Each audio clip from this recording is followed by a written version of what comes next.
বিদ্যুৎ, জ্বালানি এবং খনিজ সম্পদ মন্ত্রণালয়ের পক্ষ থেকে আমি আপনাদের সকলকে আন্তরিকভাবে ধন্যবাদ জানাতে চাই।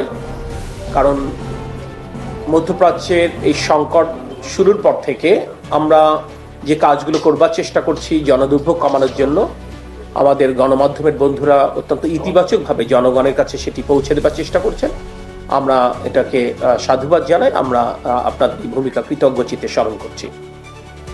আমরা সকলে জানি যে মধ্যপ্রাচ্যে একটি সংকট চলছে এবং সেই সংকটটা যত দীর্ঘায়িত হবে এটা বৈশ্বিক সংকটে পরিণত হবে এবং এই সংকট থেকে উত্তরণের পথ আসলে এককভাবে কোনো দেশের পক্ষে খুঁজে বের করা কঠিন। সম্মিলিতভাবেই এই সংকট উত্তরণের পথ খুঁজতে হবে।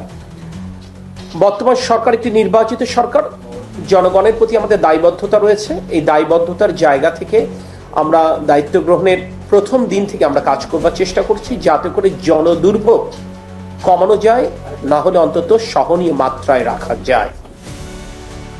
আমরা বারংবার একটি কথা বলেছি যে বর্তমানে বাংলাদেশে জ্বালানি কিংবা বিদ্যুতের কোনো সংকট নেই। যদিও সাম্প্রতিককালে আমরা দেখেছি পেট্রোল পাম্পগুলোতে দীর্ঘ লাইন। এই প্রশ্ন আসতেই পারে, তাহলে কেন দীর্ঘ লাইন?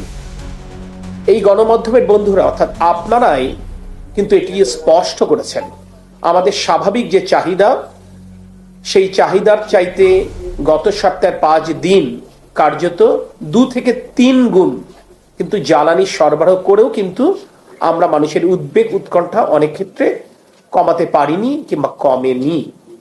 অর্থাৎ এই অস্বাভাবিক চাহিদার কোনো যৌক্তিক কারণ ছিল না। এটি উদ্বেগ উৎকণ্ঠা থেকে, প্যানিক বাইং থেকে, কিংবা হয়তোবা আমাদের যেভাবেই বলেন দেশপ্রেমের ঘাটতির জায়গা থেকে এটা করতে পারে।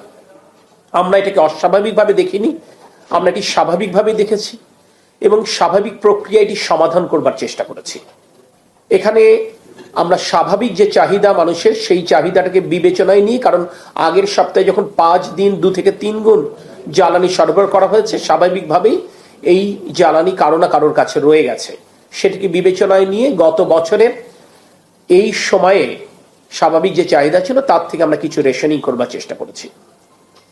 এরপরেও আমরা যখন দেখলাম যে কিছু জায়গায় সংকট বেড়েছে, আপনারা নিশ্চয়ই আজকে খেয়াল করেছেন, আপনারা খুশি হবেন যে আমরা নোটিশ করেছি যে যারা রাইড শেয়ার করেন তাদের লম্বা লাইনে দাঁড়াতে হয় এবং সেই লম্বা লাইনে দাঁড়িয়ে তারা আগেই আমরা রেশনিং করে 2 লিটার তাদের জন্য বরাদ্দ করেছিলাম। এটি নিয়ে তাদের জন্য খুব বেশি রাইড করা সম্ভব হয় না। এই সময় তাদের জন্য এটি একটি সংকট, যে কারণে আমরা আজকে রাইড শেয়ার যারা করেন, উবার, পাঠাও, এরকম চালকদেরকে আমরা 5 লিটার পর্যন্ত জ্বালানি তেল সরবরাহের ব্যবস্থা করেছি। এটি অর্থাৎ দ্বিগুণের চাইতে বেশি করেছে। আমি মনে করি এটা একটি স্বস্তির কারণ হবে।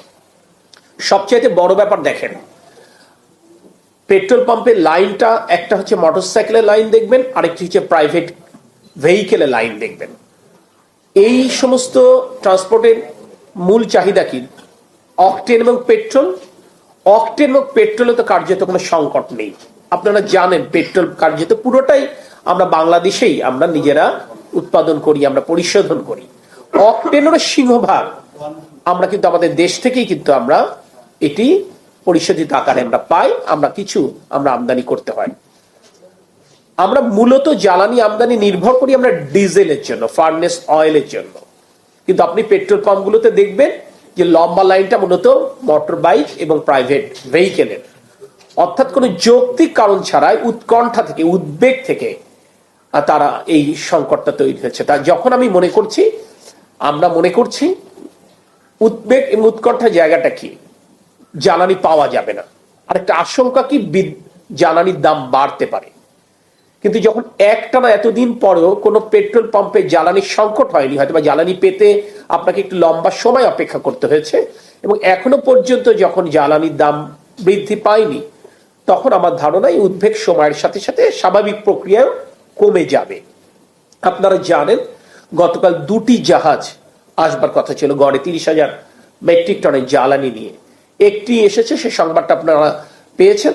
আরেকটি যেটি গতকাল এসে পৌঁছানোর কথা ছিল সেটি আউটার রেঞ্জে পৌঁছেছে। আজকে দুপুর নাগাদ আমরা মনে করছি আমরা এটা জ্বালানি খালাস করতে পারবো। 12 তারিখে আরেকটি কিন্তু জাহাজ আসছে। সেহেতু আমি দায়িত্ব নিয়ে বলছি, আমরা অতীতেও বলেছিলাম, আপনাদের মাধ্যমে দেশবাসীকে বলছি,